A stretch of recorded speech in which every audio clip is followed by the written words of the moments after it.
Hi friends, welcome to our channel. This is Padmavathi. ఇటీవలే ప్రభుత్వం నంది అవార్డ్స్ను గద్దర్ అవార్డ్స్గా మార్చిన సంగతి అందరికీ తెలిసిందే.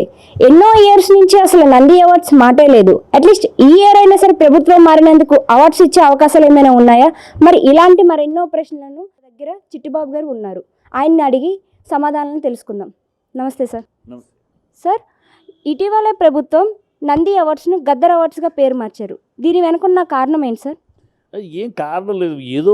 మేము ఏదో చేస్తున్నామని ఇప్పుడు నంది అవార్డ్స్ని గద్దర్ అవార్డు అని ఇవ్వటంలో గద్దర్ గారికి ఆ విలువ ఇవ్వటంలో తప్పులేదు. కానీ గద్దర్ అవార్డు ఒక స్పెషల్గా ఆయన గద్దర్ అవార్డు అని స్పెషల్గా అసలు టోటల్గా నంది అవార్డ్స్ని గద్దర్ అవార్డు అంటే గద్దర్ ఒక ఒక విధానానికి ప్రతినిధి ఆయన. ఒక నక్సలిజము, ఒక మావోయిజం, ఆ విధానానికి ప్రతినిధి ఆయన. మొత్తం టోటల్గా అందరికీ నంది అనేది అందరికీ కామన్.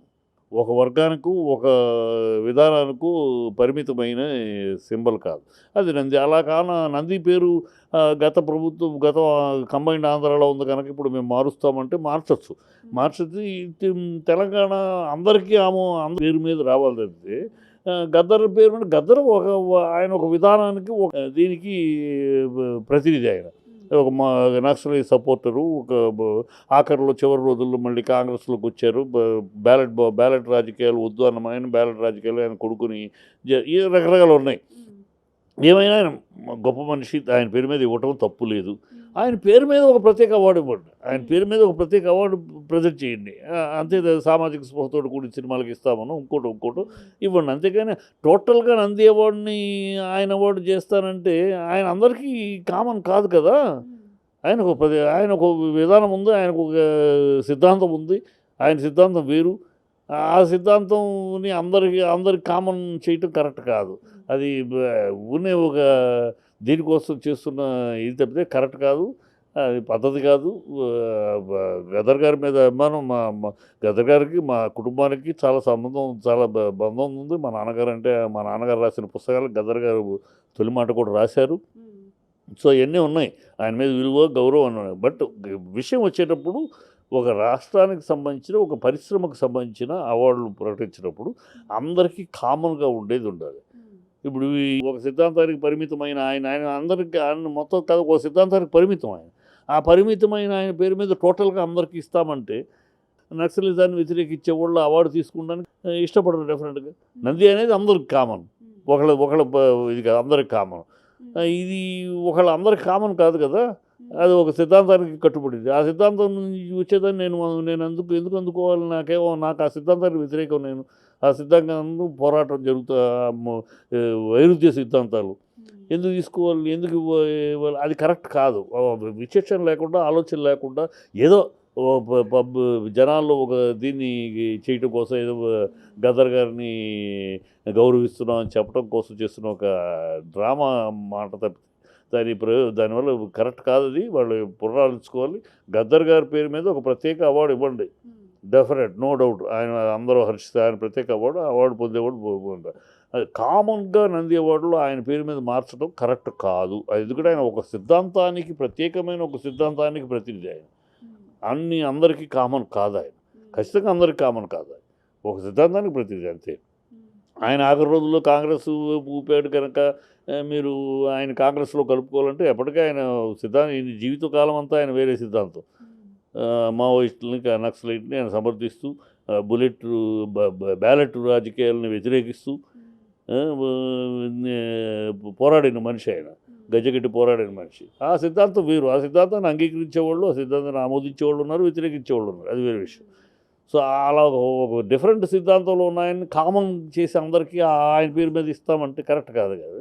అది సినిమా ఫీల్డ్కి పైగా సినిమా ఫీల్డ్లో అన్ని సిద్ధాంతాలు ఉంటాయి. సినిమా ఫీల్డ్లో అన్ని కులాలు, అన్ని మతాలు, అన్ని సిద్ధాంతాలు ఉంటాయి. సో కామన్ నేమ్ కావాలి.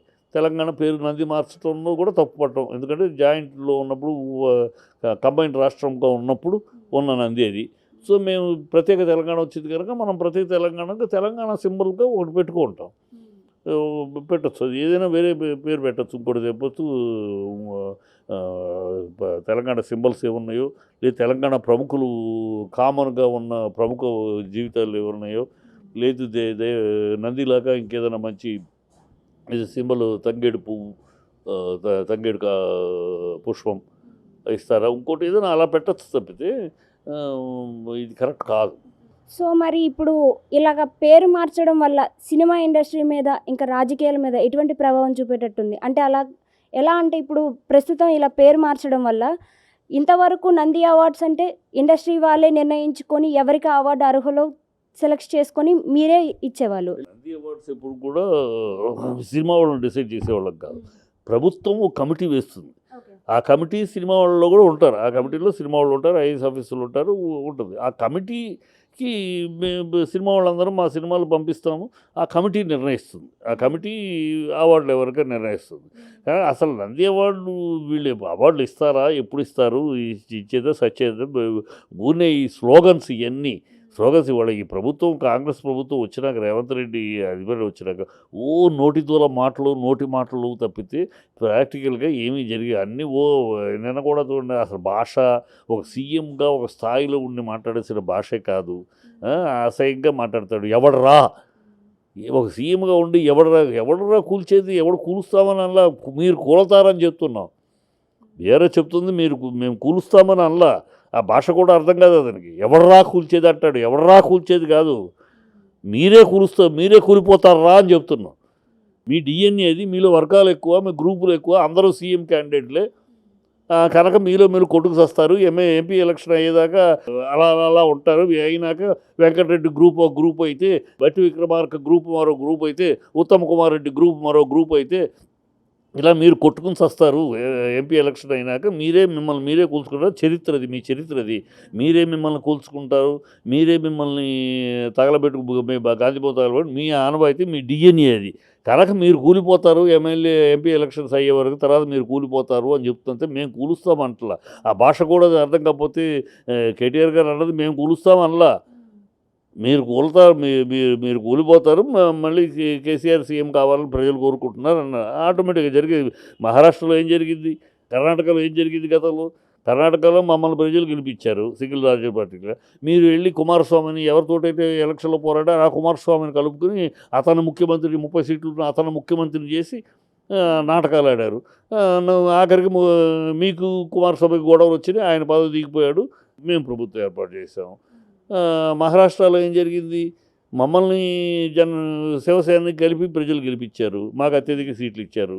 మీరు శివసేన అతన్ని గిల్లి కాంగ్రెస్, మీరు వాళ్ళతో కొమ్మక్కయ్యి ఎవరు ఎన్నికలప్పుడేమో మీరు పోటాడుకున్నారు. మళ్ళీ ఎన్నికలు అవ్వగానే పదవి కోసమని డ్రామాలు ఆడి మీరే అది ఆ పార్టీలోనే అంగీకరించలేదు.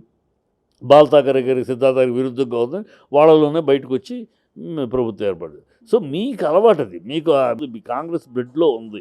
మిమ్మల్ని మీరే కూల్చుకుంటారు. ఎందుకంటే మీలో కార్యకర్తల కన్నా మీకు నాయకులు ఎక్కువ. ప్రతివాడు సీఎం క్యాండిడేటే, ప్రతివాడు మంత్రి క్యాండిడేటే.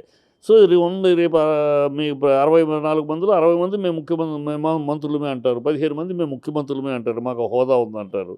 ఇప్పుడు కామ్గా ఉన్నారు. అధిష్టానం ఎలక్షన్ అయ్యాక ఆయన తర్వాత మొదలెడతారు. నీకన్నా ఏం తక్కువ, నిన్న వచ్చేవారు ఆల్రెడీ మొదలైంది. మొన్న బట్టి విక్రమ గారి ఫ్యామిలీ ఆవిడ కూడా మాట్లాడింది. మేము ముఖ్యమంత్రి అవుతామని చెప్పి పోరాడాము, ఆఖరిలో టప్పని ఎవరో తనుకుపోయారని బాధపడతారు.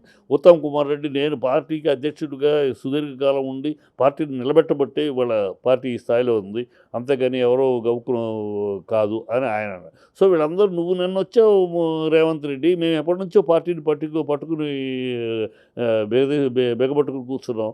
ఇవాళ నువ్వేదో తంతే గారెలు బుట్టలు పట్టు నువ్వు వచ్చావు, నువ్వేంటి, నువ్వు మాకన్నా నువ్వేంటి ఎక్కువ అని చెప్పి మొదలవుతుంది. అది మేము చెప్తున్నాం. మీలో ఉన్న ఆల్రెడీ ఒకళ్ళొకళ్ళు మొదలవుతున్నాయి. వెంకటరెడ్డి ఆల్రెడీ చెప్పే, నాకు సోనియా గాంధీ ప్రామిస్ చేసింది నువ్వే ముఖ్యమంత్రి అని. సో ఇవాళ కాకపోతే రేపు అవుతాను నేను అసలు అన్నాడు. సో మీలో ఆల్రెడీ స్టార్ట్ అయింది కనుక ఎన్నికల తర్వాత మీరు ఘోర పరాభవం జరుగుద్ది.